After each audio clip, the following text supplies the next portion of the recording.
How many of you have heard of the American poet Robert Frost? I see some names out there. Oh, yes. One of my favorite poems written by Robert Frost is Stopping by Woods on a Snowy Evening.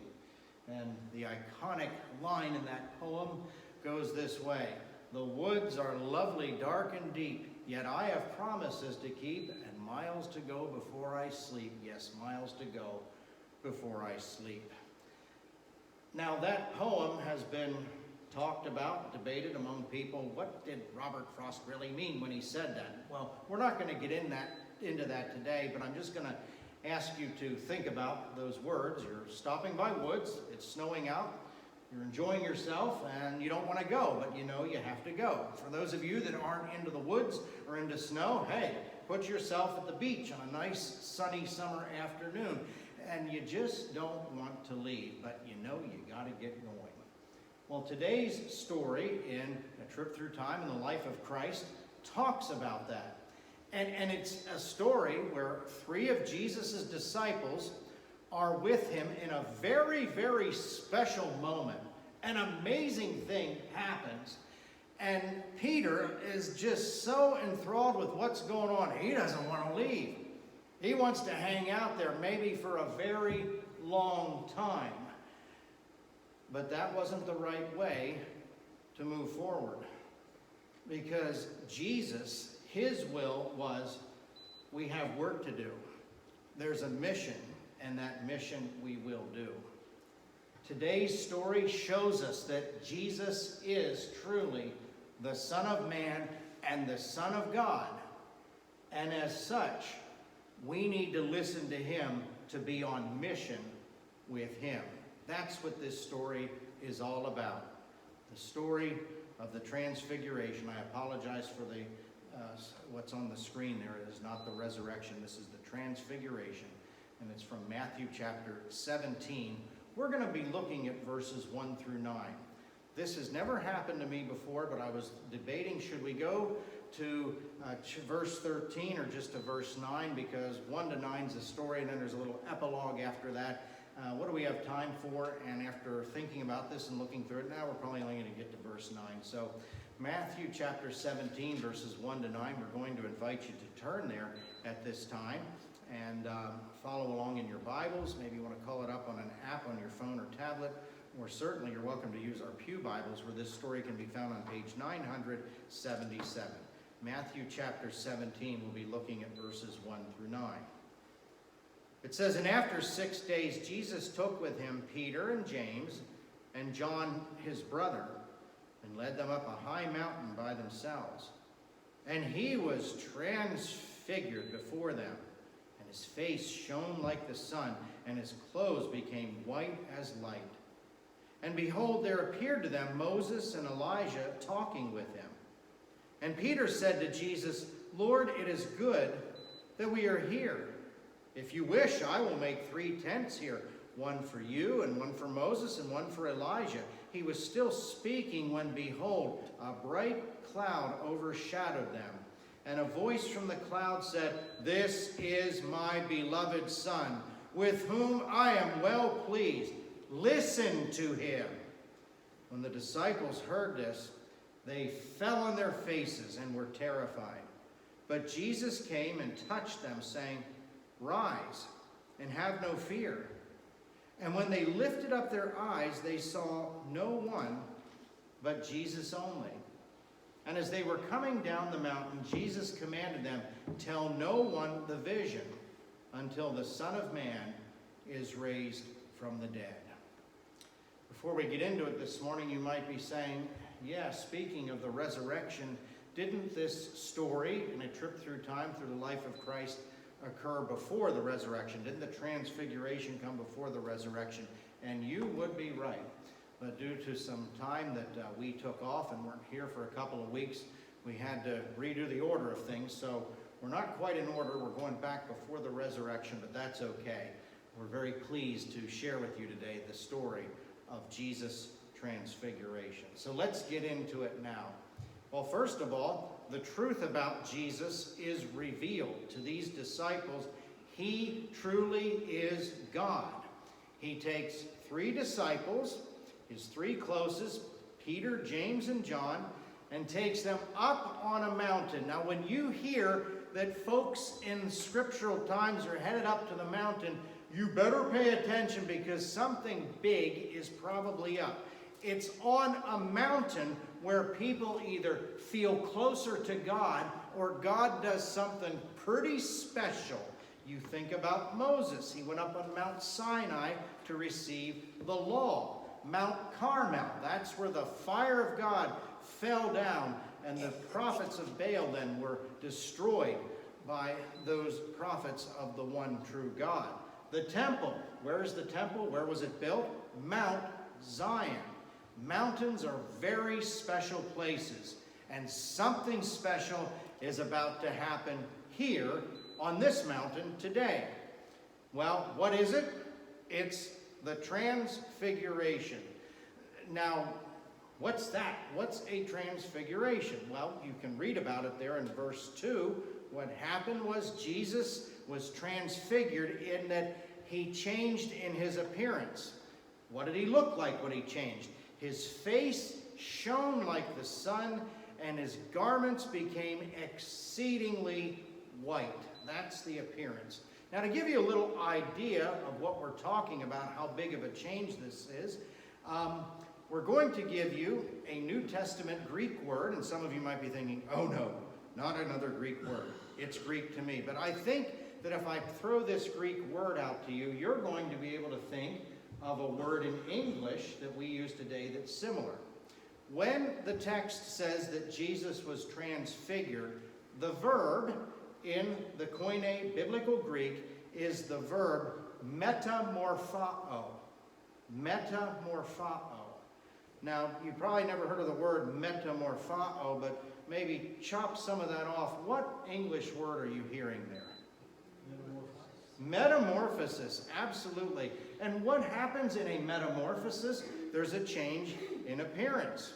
Do you remember in science class, perhaps even in middle or elementary school, that metamorphosis is the word that is used to describe a caterpillar that then appears after some time in a cocoon like a butterfly. There's a change in the outward visible appearance. And that's what happens with Jesus here. He becomes bright as the sun in his face, and his clothing is exceedingly white. Now, why? What does this mean? What does it signify? What it signifies is this, is that Jesus was giving the disciples a glimpse of his divinity and glory, who he really was. All along, most of the time, he says, the Son of Man said this, the Son of Man shall do this, Son of Man, Son of Man, Son of Man. Now they're getting a glimpse of the Son of Man, who is also the Son of God. Fully human and fully God. That's who this Jesus is. The glory and divinity that Jesus showed there is kind of reminiscent of what happened to Moses in the Old Testament. Moses said to the Lord, "Show me your glory." And what happened in that experience? Well, the Lord only allowed to see Moses when he was hid there in the cleft of that rock, his back. And when Moses went down off of the mountain and he was with the people, the glory of the Lord, just from the Lord's back, must have been so amazing because Moses' face was radiant after that experience. And the people were kind of creeped out by that. So that's what this is all about. It's Jesus showing the disciples up on that mountain, yes, I'm the Son of Man, but you better believe it, I am God in the flesh as well. Now, why did they need a demonstration? Why didn't he just say, hey guys, I'm the Son of God, and let it at that? Well, sometimes we need to really see something for it to sink in, right?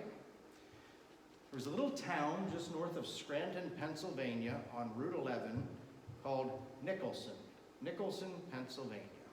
Back in 1915, the Lackawanna and Western Railroad built an enormous railroad bridge. They call it a viaduct there in Nicholson, Pennsylvania, that if I describe it to you, and I quote, it's 240 feet high, 2,400 feet long, built with $163,000 100,000 cubic yards of concrete, over 2 million pounds of reinforcing steel, 185,000 pounds of cement. Some of you are saying, boring. Okay, you have a big bridge with a lot of cement. What are you talking about? Well, I've seen this thing. My wife and I have seen this thing. And when you drive into this little town, you're like, oh my word. And the only way that you're going to appreciate this bridge that I'm talking about isn't because of the facts and figures about concrete I'm giving you here at 8:39 in the morning, but you'd really appreciate it if you would get in your car today and take a 3-hour trip up Interstate 81 to Nicholson, Pennsylvania, and look and behold this bridge. Anybody up for that trip? Gas is so cheap. But if you were to go there, you would see what I mean. You got to see it to really get it. And that's what's happening here.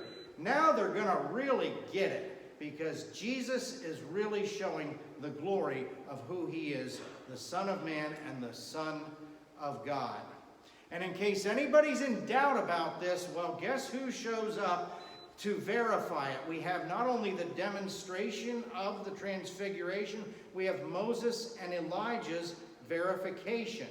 They're there to verify or to confirm Jesus' divinity and glory. We see in verse 3 that they're there talking to Jesus. What are they talking about?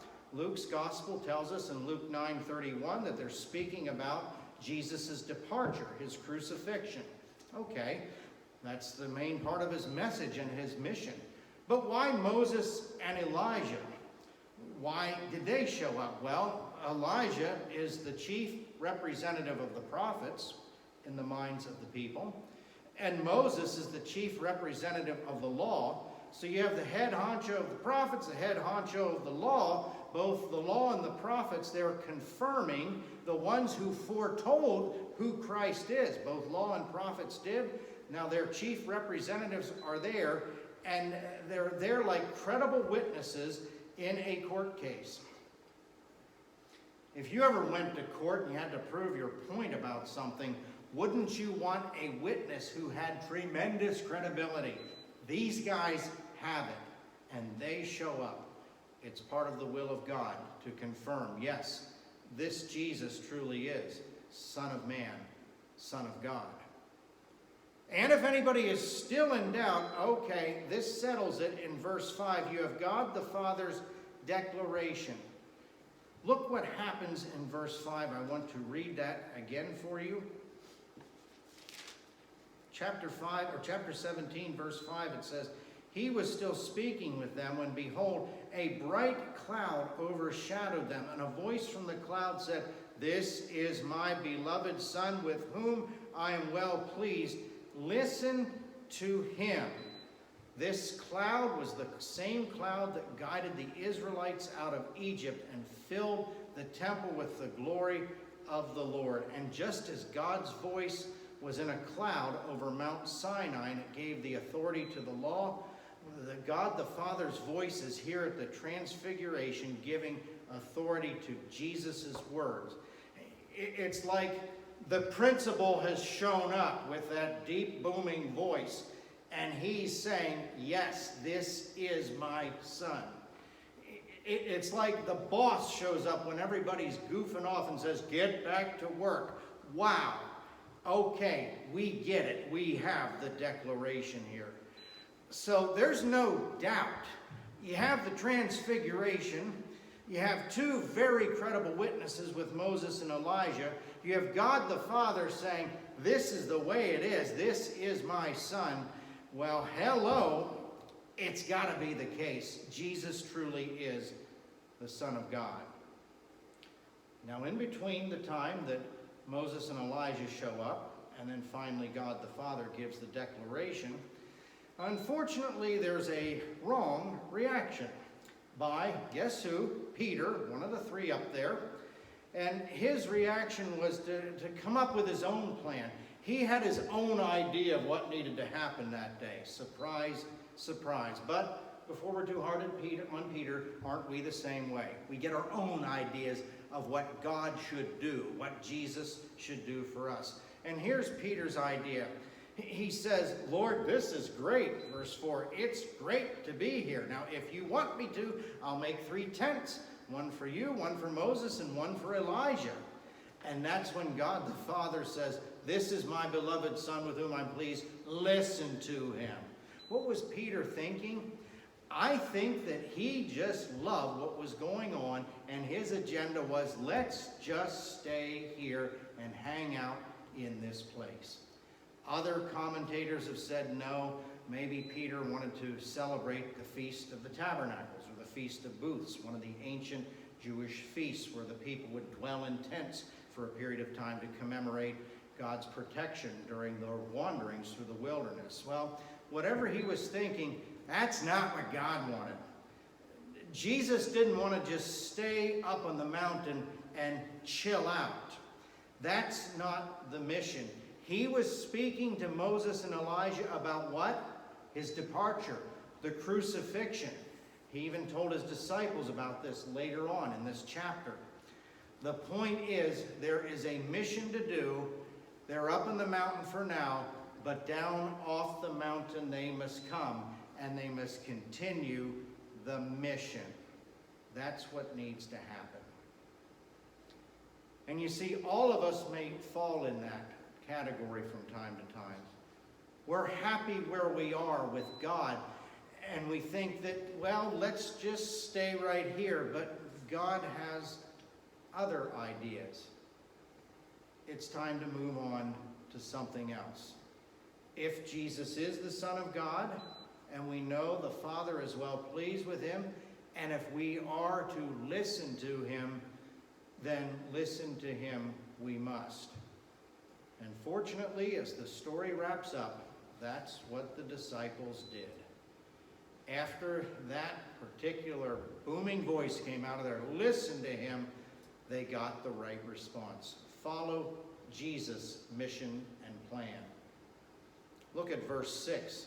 It sunk in, I think, because the disciples fall on their faces. They get it. Okay, this is no time for us to be calling the shots. We are in the presence of God. And God is gracious. Jesus is gracious. In verse 7, he isn't rough on them and say, well, you scallywags. No. He says, get up. Don't be afraid. It's okay. And in verse 8, it looks like they have no choice but to listen to him, because now they're the only ones there. And according to verse 9, it looks like the mission was, what they needed to do was, 1, come down off of the mountain, and down they went on to do the mission. And then, ironically, not to tell anyone what happened. I think that would be hard for Peter. He wanted to stay up there. He was loving this. And now he has to keep his mouth shut? Yeah. Why? Well, because they may have been ready for this, Peter, James, and John, to really understand who Jesus is. But maybe many of the others that they would come in contact with, it wouldn't make sense until after the resurrection. So therefore, let's keep this quiet. And that was the mission. The Father said, listen to him. That's what they were to listen to. Just keep it simple. Follow what Jesus says. Listen to him. Can't go wrong with that. Now, what does this have to do with us today? You might say that's a fine story, but what are the implications for me? First of all, do you really believe that Jesus is Son of Man and Son of God, that he is divine? Do you believe that the Father is pleased with him? If you believe that, then you and I need to listen to him, even whenever it means moving out of our comfort zone, even if it means we have to keep our mouths shut. Whatever he says, we need to do that. Maybe you're involved in a small group or a Sunday school class, and you're experiencing the presence of the Lord, and you're growing and you're learning there, but God is nudging you, I have a different ministry for you. I want you to be a part of a new small group that's starting up, because I have a job for you there. What's the right response? To say, Lord, let's stay right here. We really love it right here. No, we listen to him. We move on. Perhaps there are other ways in our lives where we're so comfortable where we are, just serving and loving the Lord. Use your imagination. That's great, but with every strength there comes a weakness, and that weakness in being real comfortable where you are, serving the Lord where you are, is that it might be hard to move on and listen to God where he may be moving you next. But as we know, even though it may not make sense to us, even though we love it where we're at, moving on and following God's will and his way is always the best way. So up on the mountain, you could say, so who's taken a shine to this place? Well, obviously Peter was. Are you taking a shine to where you're at right now with the Lord? Great. But if he's telling you to move on, to make a change, to do something different, there's only one thing that we can do. And God the Father said it best. Listen to him.